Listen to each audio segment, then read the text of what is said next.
Jahat namanya jin kafir. Jin kafir ini setan, induknya iblis. Saya ulang sekali lagi.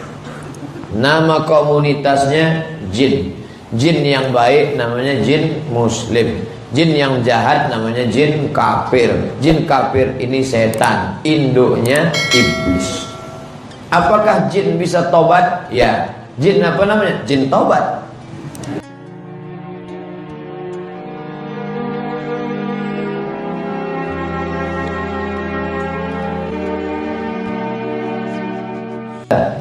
Tapi pendidikan dalam Islam adalah terampil tapi juga mementingkan iman, ilmu, amal. Di situ letak perbedaannya. Nah, banyak orang keliru, yang penting sama-sama pendidikan, tidak sama. Maka beda Islam dengan non-muslim, Islam dengan sekuler, Islam dengan liberal. Kamu jadi seorang insinyur, ahli dalam bidang bangunan, cukup, selesai. Dalam Islam tidak. Kamu seorang insinyur ahli dalam bidang bangunan, tapi juga kamu beriman kepada Allah, dan ada visi misi hidupmu di akhir hayatmu itu untuk jadi apa? Yang penting mencari ridho Allah subhanahu wa ta'ala.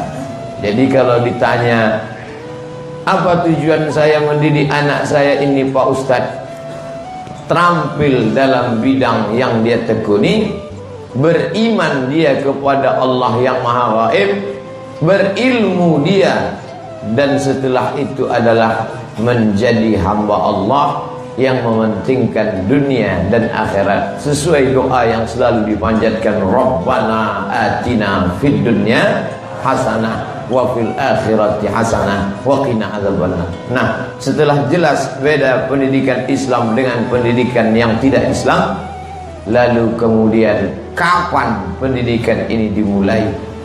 Ada orang mengatakan pendidikan baru dimulai ketika anak sudah bisa merespon.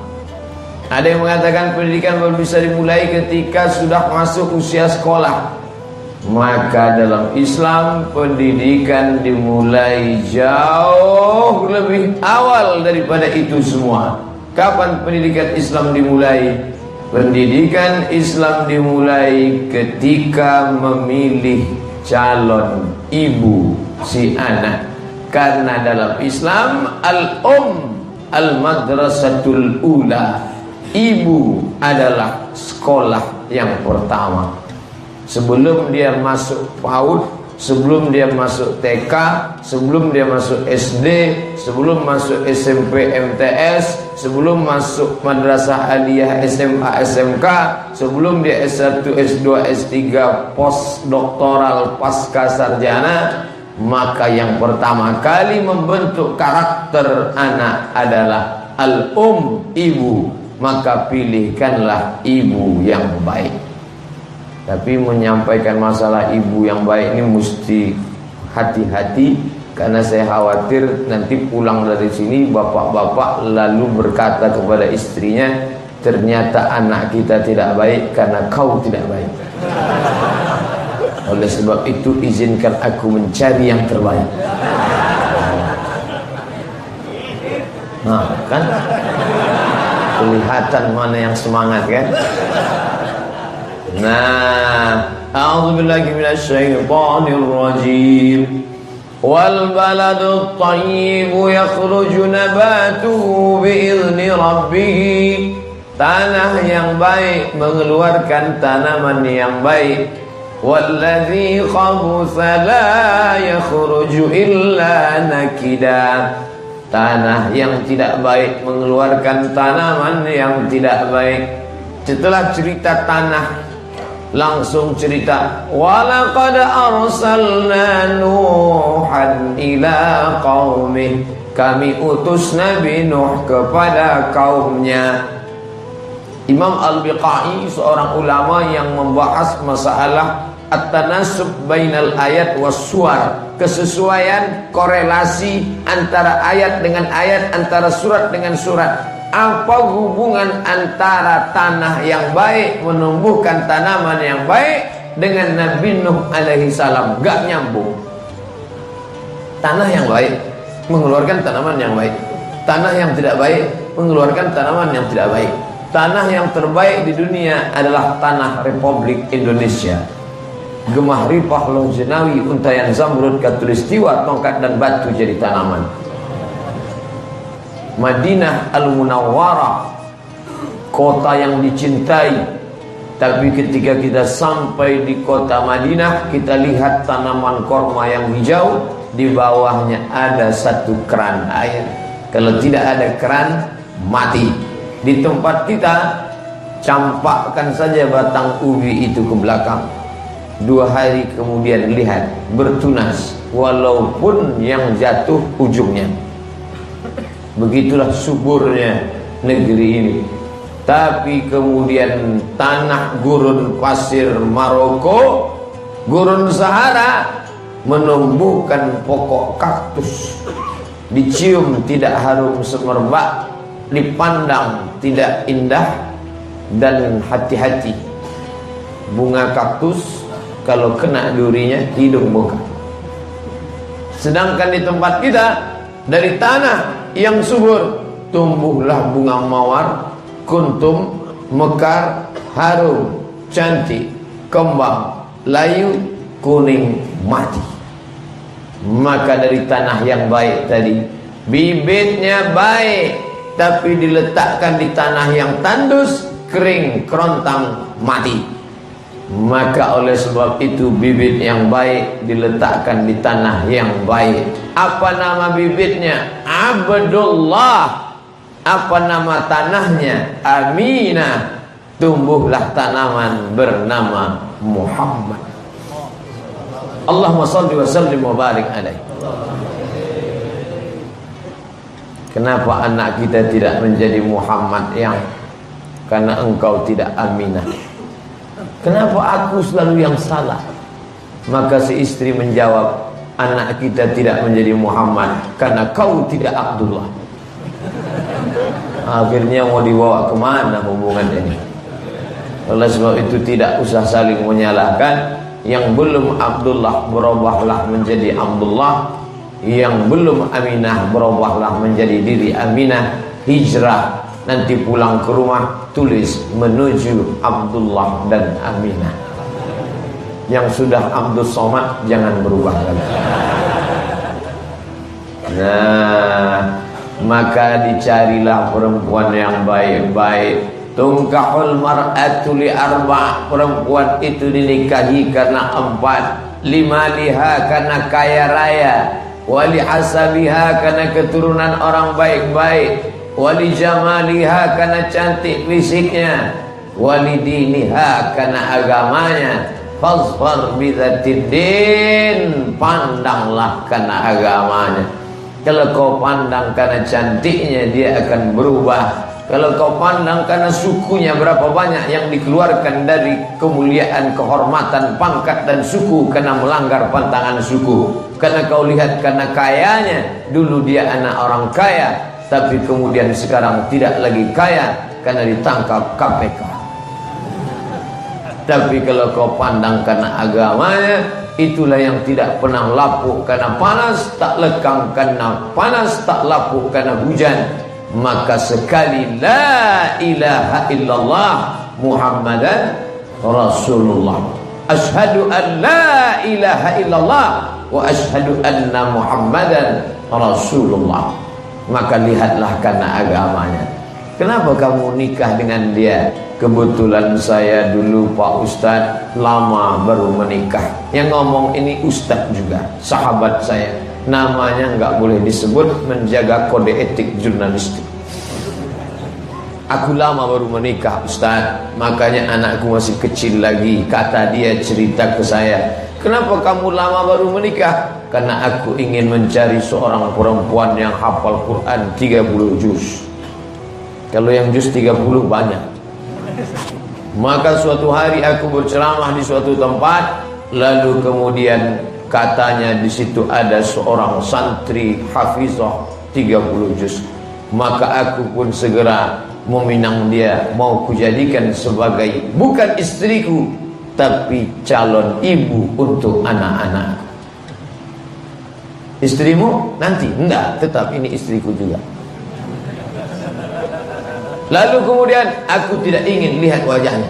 Loh, jadi kamu nikah enggak ngelihat wajahnya? Tidak, tak ada pacaran-pacaran antara kami. Kok kamu yakin dia cantik? Aku pergi ke ruang tamu, kulihat foto bapaknya, kulihat ibunya. Bapaknya ganteng dan ibunya cantik. Aku tarik kesimpulan anaknya pasti cantik. Karena biasanya buah tidak jauh-jauh dari batang pokoknya, kecuali kalau buah itu dilarikan burung. Dan ternyata betul Pak Ustadz, anaknya cantik, aku pun menikah. Tapi tidak selamanya jurus seperti ini relevan untuk adik-adik sekalian. Jangan yang saya ceramahkan ini ditelan bulat-bulat lalu nanti menikah. Kamu sudah lihat orangnya? Aku lihat bapaknya ganteng, aku lihat ibunya cantik, maka aku berkesimpulan seperti jangan, tak selamanya. Karena kebetulan nanti tidak seperti cerita tadi, yang salah saya. Maka dalam sunnah Nabi SAW, lihatlah wajahnya. Kenapa? Ahra, bila kau lihat wajahnya, memotivasi engkau untuk menikah. Kemarin waktu aku lihat dari jauh, ternyata Pak Ustadz, setelah dari dekat makin semangat aku untuk menikah. Bagus. Karena ada juga sebagian ketika aku lihat dari jauh imut-imut, dari dekat jadilah Pak Ustadz. Nah, lalu kemudian kau lihat telapak tangannya. Dulu telapak tangannya kasar karena dia menimba air, karena dia membuat adonan tepung gandum. Ternyata dia budak hamba sahaya, aku tidak siap. Tapi kalau kau lihat halus, dia manusia merdeka. Yang penting jangan diawali dengan dosa. Berapa banyak barokah hilang karena apa? Diawali dengan dosa. Pertemanannya dosa, perkenalannya dosa, tunangannya dosa, jalan-jalan ke sana kemari dosa. Belum lagi untuk punya anak yang barokah, soleh, solehah, diawali dosa, barokah hilang. Betapa menyakitkan, yang menghilangkan barokah itu adalah orang tua itu sendiri. Kamu kenapa enggak nikah-nikah? Kok belum pacaran? Kata Ustaz enggak boleh pacaran, Ma. Kamu pacaran, masalah dosanya biar mama yang nanggung. Ini banyaknya orang tua Ustaz. Ma min mauludin illa yuladu 'alal fitrah. Tadi saya nyangka di sana banyak orang. Ternyata ke tembok. Ma min mauludin illa yuladu 'alal fitrah. Setiap anak terlahir dalam keadaan fitrah. Fitrah apa? Fitratul Islam. Anak itu semua fitratul Islam. Fa'abawahu, bapaknya, ibunya, yuhawidanihi, berubahnya jadi Yahudi, yunassiranihi, berubahnya jadi Nasrani, yumajjisanihi, berubahnya menjadi Majusi. Na'udzubillah. Maka pilihlah perempuan yang kira-kira bisa mendidik anak-anakmu ke depan. Kalau kau pentingkan cantiknya saja, engkau egois, karena engkau ingin menikmati kecantikannya, tapi engkau tidak peduli apa manfaatnya untuk anakmu di masa akan datang. Kira-kira kalau kau nikah dengan artis cantik, Putri Indonesia, Miss Universe, apa manfaatnya untuk anakmu nanti? Bagus Pak Ustaz, memperbaiki keturunan. Oke, tidak ada salahnya. Makanya jangan kamu marah ketika melihat ada suami yang tidak terlalu ganteng. Jangan bilang jelek. Mendapatkan istri yang terlalu cantik, jangan langsung suuzon. Nah, pasti pakai pelet kan? Ya. Jadi kalau ditanya orang kenapa dia begitu, mungkin mau memperbaiki keturunan. Yang jelas itu sudah ditetapkan Allah Subhanahu wa taala. Lalu kemudian kita berpikir ke depan, kalau ini nanti orang taat beragama, jilbabnya panjang, rajin pengajian, hafal Al-Quran, maka paling tidak anak saya juga akan pakai jilbab yang panjang, dan dia akan sholat rajin, berzikir, dan paling tidak dia akan hafal Quran. Lalu kemudian dihilangkan perbuatan maksiat, dosa, pinang dengan cara yang baik. La yahillu li muslimin ayyaktiba fawqa khitbati akhihi. Tidak halal bagi seorang muslim meminang di atas pinangan orang lain. Yang sudah dipinang saudaramu sedang dalam ikatan pertunangan, jangan kau pinang. Assalamualaikum Pak Haji. Waalaikumsalam. Saya mau minang anak Pak Haji. Mohon maaf, sudah laku. Oke. Stok yang lain enggak ada Pak Haji? Enggak. Jangan ditanya, aku mau minang anak Pak Haji. Anakku sudah dipinang orang. Yang kemarin berapa Pak Haji? Yang kemarin dia sudah masuk DP 20. Saya tambah 40. Kata Pak Haji, saya istikharah dulu kalau gitu. Jangan. Haram, rusak, akhirnya kau nikahi dia, kau sudah menyakiti hati orang lain. Ingat, dakwatul mazlum la turad, doa orang teraniaya tidak ditolak Allah Subhanahu wa taala. Hidup ini lurus-lurus saja, lempang-lempang saja. Pak Haji, tadi aku sholat, aku lihat seorang anak gadis yang cantik, dan ternyata aku pulang orang mengatakan itu adalah anak bapak. Aku ingin mempersuntingnya, menemani aku sampai malaikat maut tiba. Sudikah bapak menikahkan aku dengan dia? Mohon maaf Adinda, kau sudah disalib Valentino Rossi. Oke lah Pak. Kau tidak marah? Tidak. Kenapa? Bunga bukan setangkai, kumbang bukan seekor. Patah tumbuh hilang berganti, hilang satu tumbuh seribu. Aku tegar menghadapi. Begitu lewat rumahnya, sedih. Tunjukkan bahwa kau tegar, tegar menghadapi. Ini anak-anak muda mental kerupuk.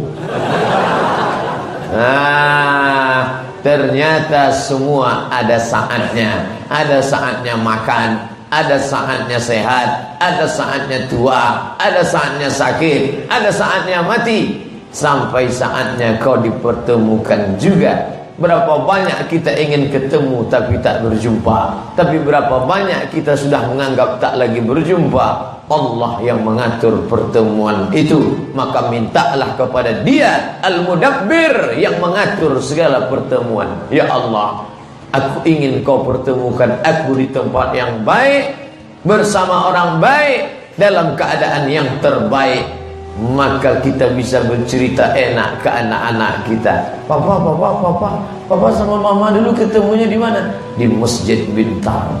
Masya Allah. Tempatnya terbaik. Waktu momennya kenapa? Pengajian subuh. Gimana ceritanya? Sendal papa hilang. Pas nyari, ketemu nengok mama mau kelihatan. Terus off the record lah. Nah, setelah itu dinikahkanlah dengan orang tua yang baik. La nikah, tidak sah nikah illa biwaliyin, kecuali dengan wali, wa syahidai adilin, walinya adil, saksinya adil. Apa itu adil? Tidak fasik. Orang yang meninggalkan sholat fasik. Kalau ada orang meninggalkan sholat, maka dia ditanya, sampean meninggalkan sholat kenapa? Menurut saya sholat itu nggak relevan dengan zaman. Kafir, halal darahnya, mati. Kamu kenapa nggak sholat? Saya malas Pak Ustaz. Fasik. Orang yang fasik nggak bisa jadi wali dan saksi nikah.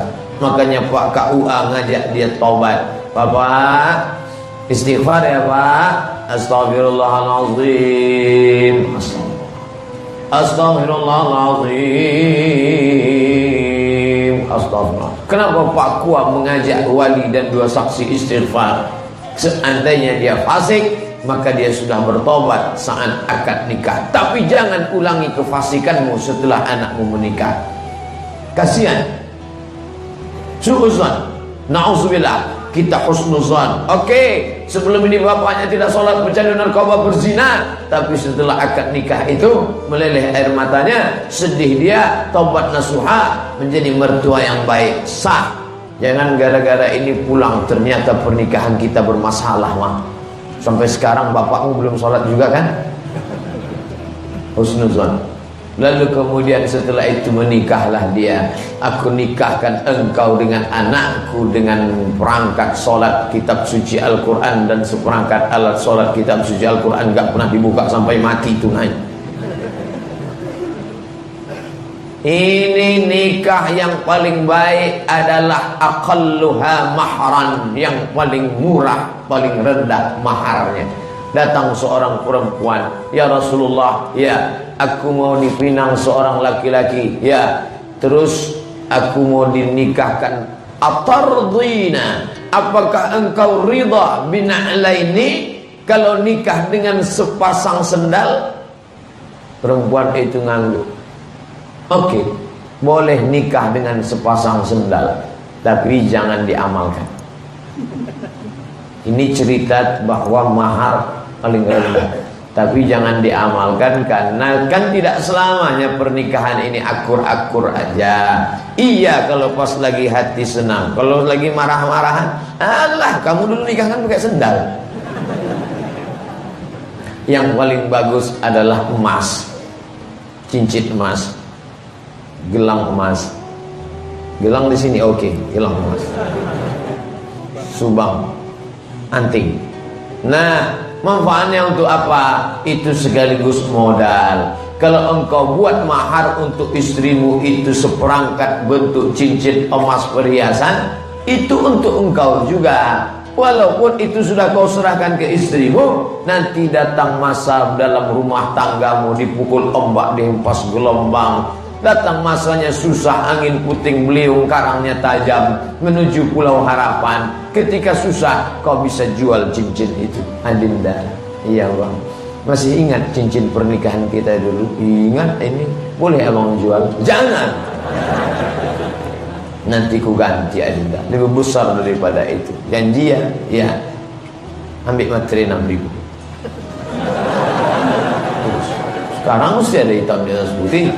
Khusus ibu-ibu, jangan macam-macam. Siapkan, materi harus ada di dompet, terus pegang. Bapak juga siapkan materi, karena kalau mau menikah sekali lagi harus ada izin istri pertama. Sampai mana tadi? Hilang bahan saya kalau cerita. Nah, lalu kemudian setelah menikah itu dibacakanlah Allahumma inni as'aluka khairaha wa khairu ma jabaltaha. Ditiupkan ke keningnya, ubun-ubunnya. Lalu kemudian solat sunat 2 rakaat. Solat sunat apa itu? Solat sunat hajat. Hajatnya apa? Supaya ke depan menjadi yang baik-baik, lahir anak yang baik-baik. Orientasinya ke depan adalah amal, amal, amal, amal.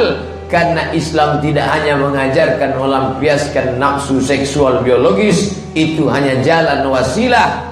Tujuannya adalah setelah ketemu laki-laki perempuan, inna khalaqanal insan, manusia, min nutfatin, sperma, amsyajin, bercampur dengan sel ovum, sel telur, nabtalihi, kami uji, faja'alnahu sami'an basira. Lalu anak itu pun bisa mendengar dan bisa melihat. Ketika saya bacakan ayat ini, datanglah surat.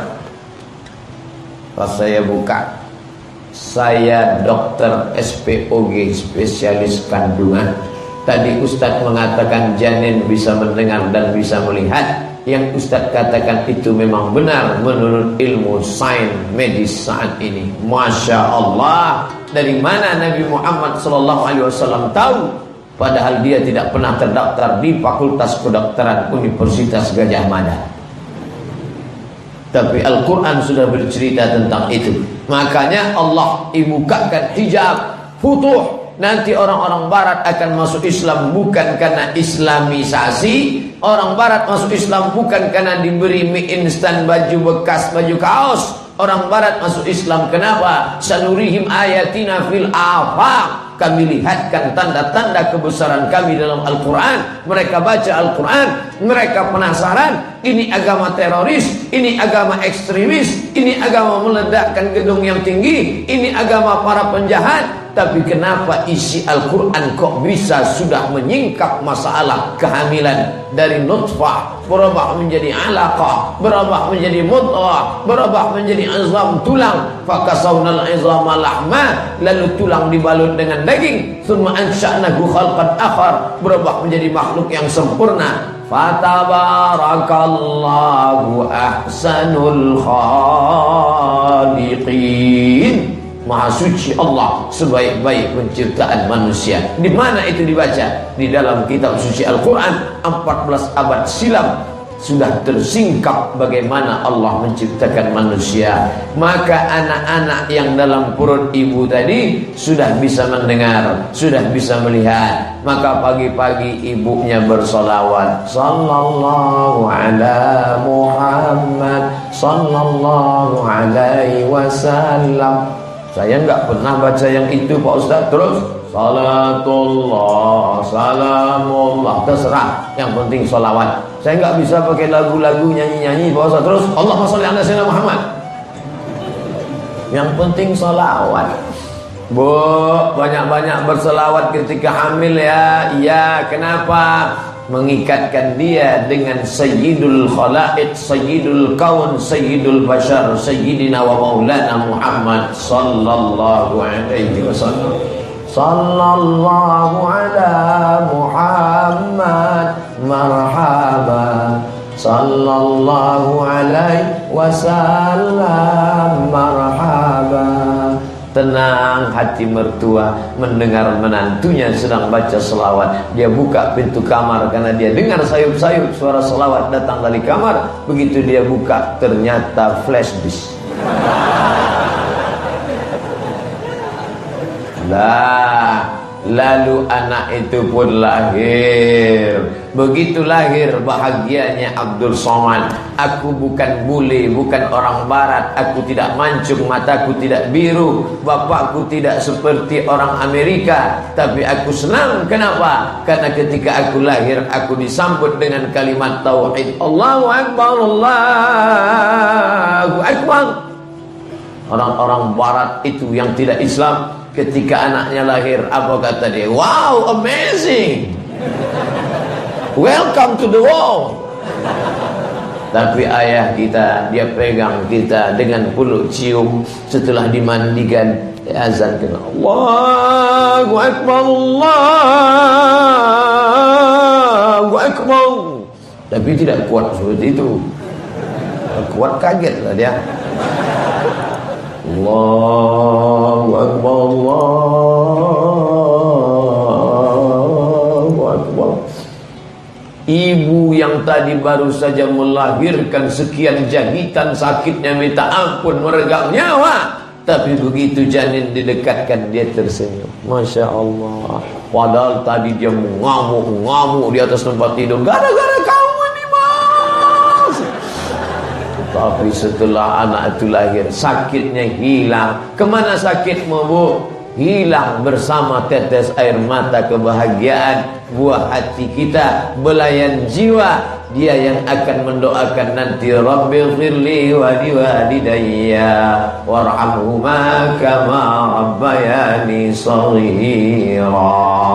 Dibawakanlah anak itu kepada Nabi Muhammad sallallahu alaihi wasallam. Lalu Nabi mengambil korma, dikunyah-kunyah Nabi. Setelah itu air perasan korma dimasukkan ke dalam mulut bayi. Namanya tahnik. Tahnik, bukan teknik. Kalau teknik nama fakultas. Di mana fakultas teknik? Ini tahnik namanya, air kurma. Kenapa anak kecil tadi dikasih air kurma? Gak usah nanya-nanya, pokoknya sunnah. Kenapa mesti diberi air kurma? Gak usah nanya-nanya. Ternyata diteliti di Ain Shams University Kairo, anak yang baru lahir itu kedinginan.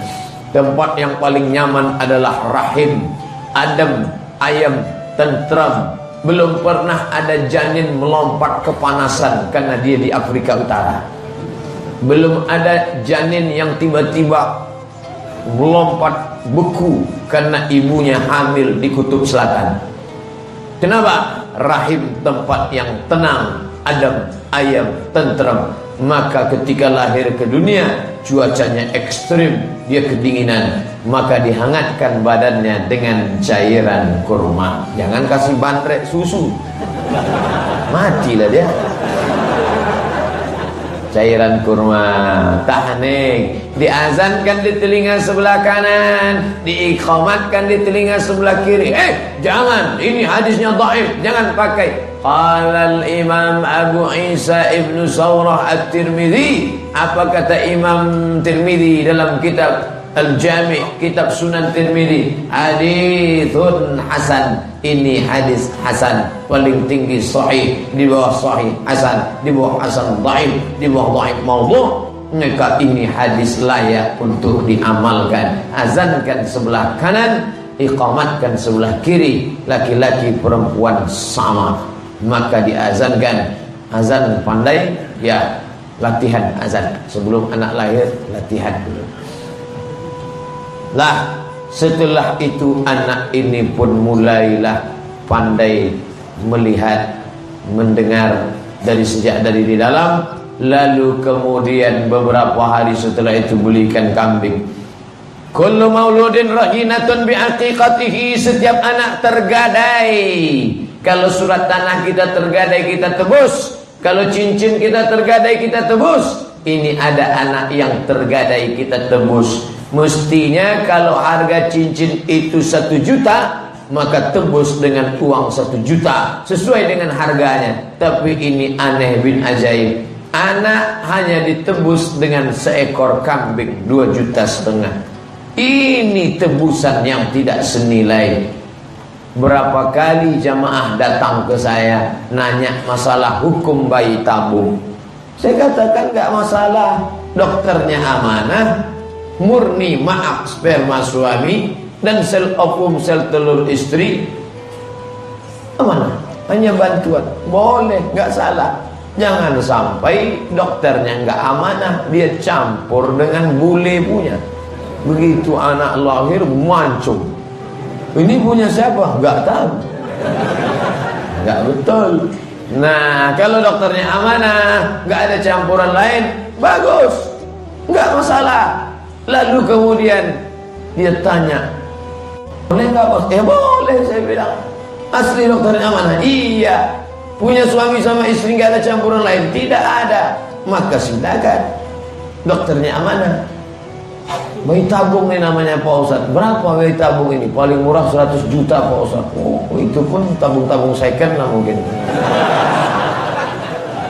Bayangkan, aslinya nebus anak itu 100 juta, tapi ini cuma 2,5 juta. Kalau laki-laki 5 juta 2 ekor kambing. Itu pun kambing sudah kambing sehat walafiat. 5 juta harganya. Maka jangan pelit, jangan kikir. Kapan? Hari ke-7 sembelihkan kambing. Kalau nggak ada uang hari ke-7, hari ke-14. Nggak ada uang hari ke-14, hari ke-21. Begitu kata Said Sabiq dalam fikih sunnah. Hari ke-21 nggak ada uang, nggak usah lihat hari lagi. Sebulan, 2 bulan, setahun, 2 tahun, 3 tahun, 4 tahun. Ustaz Somad, boleh nggak akikah ini saya tunda sampai taman SD? Tanggung sekalian aja taman SD pas acara nikah nanti. Akikah, sunat, nikah sekalian. Ini orang kok prinsipnya sekali dayung 2-3 pulau terlampau. Itu kan semuanya selamatan. Akikah, khitan, walimah, undang orang banyak, makan, berdoa, mencari barokah. Itu tujuannya. Ketika anak akikah, barakallahu laka fil mawhub wa syakartal wahib wa ruziqta birrahu wa balagha asyuddahu. Semoga engkau bersyukur pada Allah yang sudah ngasih anak, diberkahi Allah anakmu itu, sampai usia dewasa dan dia berbakti kepadamu. Nanti acara nikahnya doa lagi, barakallahu lakuma wa baraka alaikuma wa jama'a bainakuma fi khair. Semoga kalian diberkahi dalam keadaan senang dan susah, dan kalian disatukan dalam kebaikan. Itu isinya doa, bukan mau arisan. Dulu anak si anu nikah aku beri sekian, maka nanti pas anakku harus diberi sekian. Maka rusaklah hubungan walimah, silaturahim, doa-doa barakah. Lalu kemudian setelah itu diberi nama yang baik. Yuhlaku, dicukur rambutnya, ditimbang seberat perak. Aslinya Sayyidina Al-Hasan, Sayyidina Al-Husain ketika lahir dicukur rambutnya, ditimbang Sayyidatuna Fatimah seberat perak. Tapi kemarin ada yang bilang emas, qiyas. Yang pakai emas itu qiyas. Jangan lupa emas dan perak harganya antara langit dan bumi. 1 gram emas 500.000, 1 gram perak yang terakhir buat cincin perak 70.000. Iya kalau rambutnya tipis, kalau gondrong. Nah, masalah perak dan emas. Saya kemarin anak saya ditimbang seberat emas, bagus. Rambutnya gimana? Ada 3 helai Pak Ustaz. Lalu kemudian yuhlaku, dicukurkan rambutnya, wa yusamma, diberi nama yang baik-baik. Nama yang baik Khadijah, Fatimah, Aisyah. Tapi nama-nama itu sekarang orang nggak mau lagi pakai, jadul. Nama anak kamu siapa? Christine. Dia nggak tahu itu diambil dari kata apa? Kristus, Jesus Christ. Nama anak kamu siapa? Jonathan. Artinya apa? Nggak tahu. Yang penting kemarin nonton film barat, nampaknya ganteng. Mudah-mudahan seperti itu. Saya sudah niat Ustaz, kalau lahir nanti anak saya buat nama seperti artis itu. Pas lahir pesing, bapaknya jelek. Nah, maka berilah nama yang baik-baik. Siapa namanya? Muhammad. Siapa namanya? Ahmad. Siapa namanya? Yasin. Siapa namanya? Taha. Siapa namanya? Al-Hashir, Al-Aqib, Al-Khatib, Al-Fatih. Muhammad Al-Fatih, yang membebaskan Turki, Masya Allah, yang membebaskan Konstantinopel. Maka menjadi kebanggaan yang luar biasa. Nama yang baik, nama yang disandingkan dengan Asmaul Husna, Abdurrahman, Abdurrahim, Abdullah, Abdus Somad. Setelah itu dia pun dididik, dipeluk dan dicium. Haulaini kamilaini, selama 2 tahun disusukan. Sampai-sampai ada seorang ibu yang akan dirajam, lempar batu sampai mati. Kamu berzina ya? Iya, lempar batu sampai mati. Tapi aku masih punya anak kecil ya Rasulullah. Anak kecilmu susukan dulu. Setelah 2 tahun hak anakmu selesai, barulah dilempar batu sampai mati. Artinya apa? Jangan sampai hak anak, susukan anak Anda selama 6 bulan ASI eksklusif. Iklan Departemen Kesehatan. Bila Anda anak susukan susu ASI eksklusif, tulangnya akan kuat, terhindar dari osteoporosis. Badannya akan sehat, tidak akan terkena penyakit. Kenapa? Karena punya kekebalan tubuh, imun yang tinggi. Dan yang paling penting adalah ikatan emosional ibu dan anak. Dulu anak-anak kecil mandi di Kali Ciliwung 3 jam, bibirnya biru, nggak ada sakit, nggak ada demam, nggak ada batuk. Anak zaman sekarang baru melihat mendung udah bersin.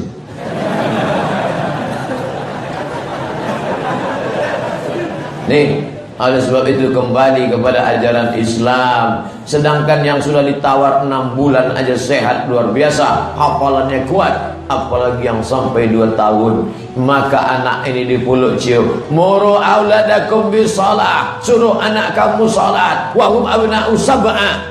Kenapa disuruh anak salat umur 7? Ngapal ayatnya kapan? Ngapal iftitahnya kapan? Ngapal geraknya kapan? The golden age. Gold, emas. age, umur, usia emas. 2 tahun peluk cium susukan, 2 tahun lari-lari, lompat-lompat, main-main, ketawa-ketawa, nangis-nangis, jerit-jerit. 2 tahun mulai belajar. 6 memayis usia, dapat membedakan mana makanan, mana kotoran, mana baik, mana buruk. 4 tahun gak bisa dibawa ke masjid, kata Syekh Ibnu Utsaimin. Anak 4 tahun gimana caranya sudah bisa dibawa dengan tidak? 4 tahun ke bawah, kalau kita gini, dia balas lagi.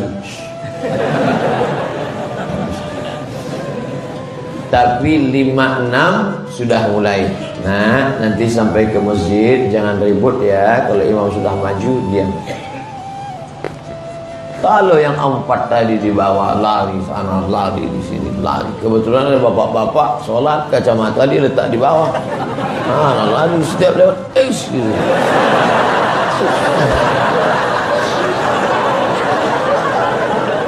Maka sebab itu bawalah yang memayis.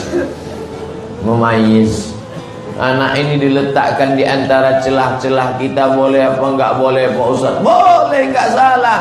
Katanya anak kecil mutus sop. Siapa bilang anak kecil mutus sop? Memang betul anak kecil bisa mutus sop disebabkan 2. Yang pertama, wuduknya enggak sempurna. Anak umur 6 tahun, MDA kelas 1, wuduknya enggak sempurna. Dia putar keran, dia tendang-tendang aja tuh air. Dia putar keran, dia ambil, enggak sempurna. Yang kedua, ujung senapan belum dipotong. Knalpot belum dipotong. Yang sudah dipotong kan suaranya lain. Nah, ada najis di balik kulit, namanya kulfah. Kulit dalam namanya hasyafah. Antara kulfah dan hasyafah ada najis, kotor, maka dipotong. Ternyata itu menghilangkan penyakit kanker kulit, menghilangkan banyak manfaatnya. Diam-diam sekarang mereka malu-malu kucing pergi ke rumah sakit mau dipotong. Orang kita sudah lama dipotong. Buka khitan masal. Ibu dokter, bapak dokter, buka khitan masal gratis. Banyak yang daftar. Malah ada ibu-ibu yang mendaftarkan suaminya.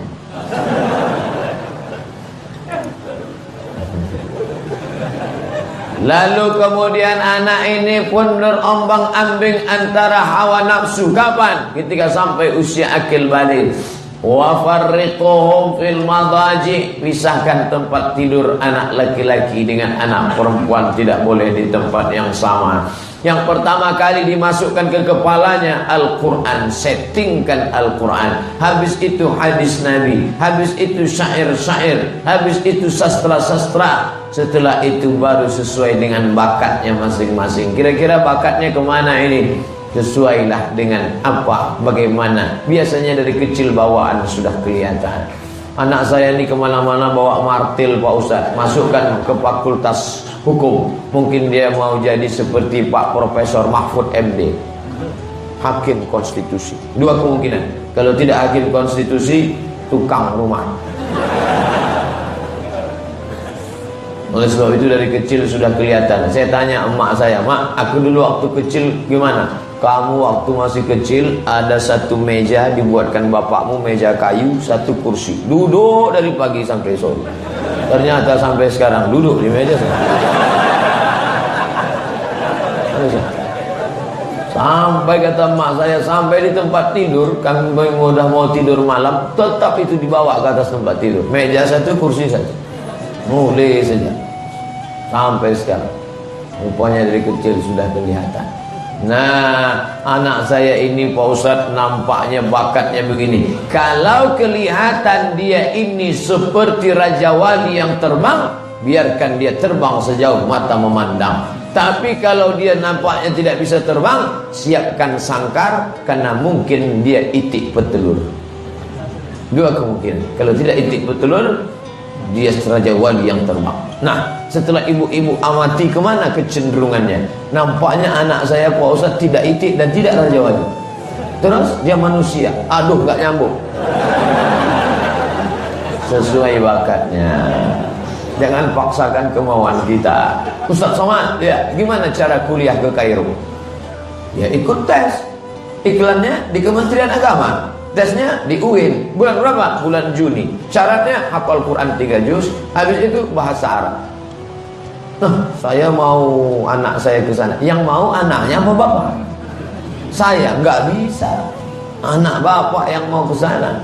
Karena kalau cuma kemauan bapak saja, anaknya dikirim, akhirnya dia terpaksa, dia stres, dia depresi, melompat ke Sungai Nil. Ketemu sama Firaun. Oleh sebab itu maka ini mesti ada. Jangan paksa anak jadi ulama. Biarkan dia jadi polisi, biarkan dia jadi tentara, biarkan dia jadi dokter, biarkan dia jadi insinyur, tapi dia akan menjadi ustadz di tempatnya masing-masing. Ada ustadz di kantor polisi, ada ustadz di asrama tentara, ada ustadz di rumah sakit. Memang dia dokter, tapi isi kepalanya ustadz. Ini yang akan kita munculkan ke depan. Ada pesantren sahabat kita, Ustadz Irham namanya, di Bogor, Darus Sofa. Itu menghafal Al-Quran, anak 20 orang diterima per tahun, jurusan SMA IPA. Loh, ini anak tahfiz Quran kok IPA? Apa enggak salah ini? Kami tidak mencetak ustadz, karena anak ini sudah ustadz. Tapi kami ingin dia akan menjadi tentara yang hafal Quran, dia jadi polisi hafal Quran, dia jadi dokter hafal Quran, dia jadi profesor hafal Quran, dia pakar hukum tapi juga hafal Quran, dia jadi wartawan yang hafal Quran. Jadi apapun dia ke depan, maka Al-Quran ada di kepalanya. The best, mantap. Bapak Ibu yang dimuliakan Allah Subhanahu wa taala, jadi tidak berpikir sekuler. Ini pelajaran Al-Quran, hadis, bahasa Arab. Kalau serius belajar dapat pahala. Biologi, fisika, kimia, matematika, bahasa Inggris enggak dapat pahala. Ini yang mengajarkan siapa? Abdul Ghafur. Abdul Ghafur namanya, tapi jahatnya luar biasa. Setelah dia kembali ke Amsterdam, Belanda, kembali ke nama aslinya Snoghorgrond. Dialah yang memboga balik, dia yang mengobok-obok Islam Indonesia. Maka kita mesti perbaiki pemahaman ini. Inna fi khalqis samawati, berpikir tentang langit, wal ardi, berpikir tentang bumi, wa ikhtilafil laili wan nahar, perputaran siang dan malam. Inna fi dzalika la ayat. Mengkaji tentang ayat yang tertulis nih. Utslu ma uhiya ilaika min rabbik minal kitab wa aqimis shalah innas salata tanha 'anil fahsya'i wal munkar ya ayyuhalladzina amanu ruk'u wasjudu wa'budu rabbakum waf'alul khaira la'allakum tuflihun. Al-Hajj ayat 77. Ini ayat tertulis, tapi ada ayat yang tidak tertulis. Mana dia? Berpikir tentang langit, muncul ilmu astronomi. Berpikir tentang bumi, muncul ilmu geologi. Berpikir tentang perputaran planet. Di tengah matahari ada Neptunus, ada Merkurius, ada Pluto, ada Mars. Planet-planet berputar. Hebat lampu kita nih. Maka akan lahir para saintis-saintis muslim. Inilah yang akan menjadi pemimpin-pemimpin Islam masa depan. Allahu Akbar. Bapak Ibu yang dimuliakan Allah Subhanahu wa taala, maka ke depan ini Islam akan bangkit bukan karena meledakkan kedutaan Amerika. Islam akan bangkit bukan ekstrim, bakar rumahnya, hancurkan, ambil motornya, larikan anak gadisnya. Bukan ajaran Islam. Islam akan bangkit, kenapa? Karena ilmu pengetahuan, anak-anak yang berkarakter. Siapa yang membentuknya?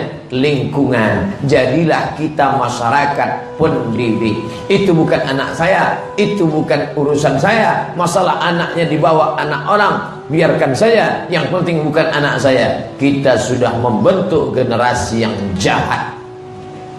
Mari berjihad, bukan berjahat.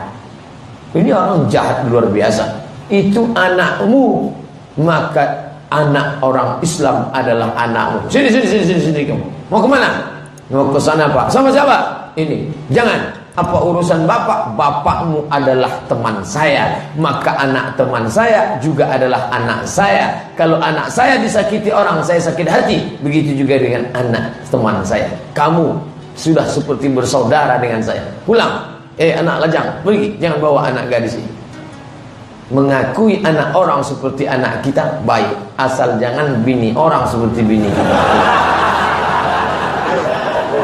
Bapak Ibu yang dimuliakan Allah Subhanahu wa taala.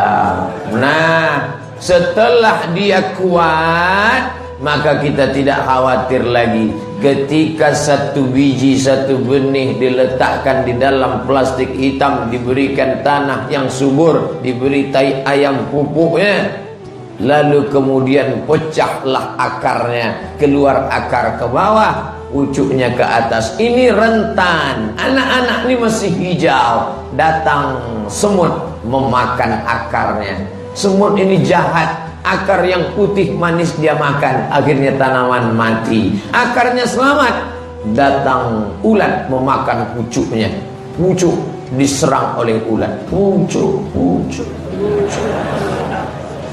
Maka kita jaga. Setelah dia berumur 20 tahun, 21, 22, anak ibu sekarang di mana? Di pondok pesantren, Pak Ustaz. Ibu nangis kenapa? Saya nggak sampai hati nengok anak nangis terus setiap hari, Pak Ustaz. Istri saya menangis. Akhirnya si bapak memanggil istrinya. Istriku, sini. Kenapa kamu nangis? Aku nggak tahan mas berpisah dengan anak. Lebih baik kamu nangis sekarang daripada 20 tahun lagi kamu menangis karena anak kita menjadi pecandu narkoba. Lebih baik kamu nangis sekarang daripada 20 tahun lagi kamu menangis karena anak kita sudah kena virus HIV AIDS. Akhirnya istri saya nggak nangis, berhenti, Pak Ustaz. Setelah itu malah saya yang nangis. Ternyata bapak ini hatinya lembut, gayanya saja yang keras, tapi hatinya lembut luar biasa. Jangan nilai orang dari casiknya, tapi pandanglah dari signalnya. Bapak Ibu yang dimuliakan Allah Subhanahu wa taala, setelah dia selamat, duduk di pelaminan bersama laki-laki pilihan, ibu bapak tersenyum, melelehkan air mata, tapi bukan air mata kesedihan, tapi air mata kebanggaan. Ibu nangis kenapa? Anaknya kan sudah nikah. Ini bukan sedih, Pak Ustaz. Air mata bangga karena buah hati belayan jiwaku sudah selamat, sekolahnya selamat, sudah hafal Quran, tidak pacaran, tidak berzina, dan sekarang mereka sudah duduk di pelaminan. Maka tulus ikhlas kita mengucapkan barakallahu lakuma wa baraka alaikuma wa jama'a bainakuma fi khair.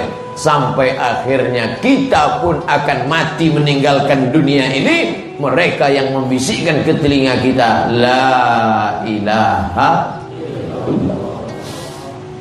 Saya mulai pukul 4.31, sekarang pukul 5.22. 50 menit saya menyampaikan tausiah ini. Padahal di mana-mana saya ceramah sesuai dengan botol. 600 ml 1 jam. Ini setengah jam. 330. Lebih dari standar. Nah, berikutnya 15 menit kita akan jawab pertanyaan-pertanyaan yang masuk. Setelah itu kita salat sunat isyraq 2 rakaat. Bagi yang pakai usolli sunnatul isyraq raka'ataini lillahi ta'ala. Bagi yang enggak pakai usolli, Allahu akbar. Saya sudah 10 tahun menikah, tapi belum dikaruniai anak. Mohon dibacakan Fatihah nanti di akhir. Puas, pencinta Ustadz Abdul Somad. Katanya istrimu itu mandul, sudah tua, gak akan punya anak. Akhirnya Ibrahim alaihissalam buka franchise, menikah dengan Hajar. Lalu kemudian Hajar melahirkan anak laki-laki bernama Ismail. Waktu itu umur Ibrahim 86 tahun. Rabbi habli minas salihin, Rabbi habli minas salihin, Rabbi habli minas salihin. 86 tahun lahir anak Ismail. Allah mau menunjukkan ternyata istrimu yang kata orang mandul itu tidak mandul, 13 tahun umur Ismail, lahir adiknya dari Sarah yang sudah diponis tidak akan punya anak. Sarah yang tua melahirkan anak. Anak itu diberi nama Ishak. Waktu itu umur Ibrahim 99 tahun. Allah cuma ingin melihat simpuh sujudmu di tengah malam. Allah hanya ingin melihat munajatmu di tengah malam. Maka bangunlah kau tahajud malam. Di sujud terakhir mintakan sama Allah. Sulitkah bagi Allah membuat engkau punya anak 99 tahun umurnya, istrinya diponis mandul, tetap hamil. Innama amruhu iza arada syai'an ayyama hukum. Pak Ustaz, apakah kelak jin, iblis juga malaikat akan mati dan masuk dalam surga? Jin dulu, nama komunitasnya jin. Jin yang baik namanya jin muslim. Jin yang jahat namanya jin kafir. Jin kafir ini setan, induknya iblis. Saya ulang sekali lagi. Nama komunitasnya jin. Jin yang baik namanya jin muslim. Jin yang jahat namanya jin kafir. Jin kafir ini setan, induknya iblis. Apakah jin bisa tobat? Ya. Jin apa namanya? Jin tobat. Buka surat jin juz 29. Inna minnal muslimun. Kami ini ada jin muslim. Wa minnal qasitun. Kami ini ada jin kafir. Jin muslim, muslim. Jin kafir masuk Islam. Bisa. Mana jin muslim masuk Islam? Qul, katakan ya Muhammad, annahu istama'ana farum minal jin. Ada beberapa jin mendengar Nabi Muhammad baca Quran. Setelah itu dia tertarik, dia masuk Islam. Lalu apa kata dia? Inna sami'na Qur'anan ajaba. Kami dengarkan bacaan Quran itu ajaba, menakjubkan. Mereka masuk Islam. Nah, apakah jin ini akan masuk ke dalam surga? Ya. Mana dalilnya? Jin yang kafir kanu li jahannama hataba. Mereka akan jadi bahan bakar api neraka. Jin Islam, mereka akan masuk ke dalam surga Allah Subhanahu wa ta'ala. Apakah jin ini akan mati? Ya. Kullu nafsin dha'iqatul maut. Setiap yang bernyawa mati. Jin mati, setan mati, iblis mati, malaikat mati. Siapa yang mencabut nyawanya? Malaikat maut. Lalu yang cabut malaikat maut siapa? Allah Ta'ala. Allah tunjuk sekali, kun, mati. Ketika semuanya tidak ada, itulah makna huwal awwalu wal akhir. Bukan Allah itu berawal, Allah berakhir. Kalau siapa memahami Allah berawal, Allah berakhir, kafir. Karena Allah itu walam yakul lahu kufuwan ahad. Allah tak sama dengan kita. Abdul Somad berawal, Abdul Somad berakhir. Tapi Allah, apa makna Asmaul Husna? Huwal awwal wal akhiru. Ketika semua tidak ada, dia ada sendirian. Wal awwalu, ketika semuanya mati, dia tinggal sendirian. Akhiru, dia tak berawal, tak berakhir, tapi dia di awal dan dia di akhir.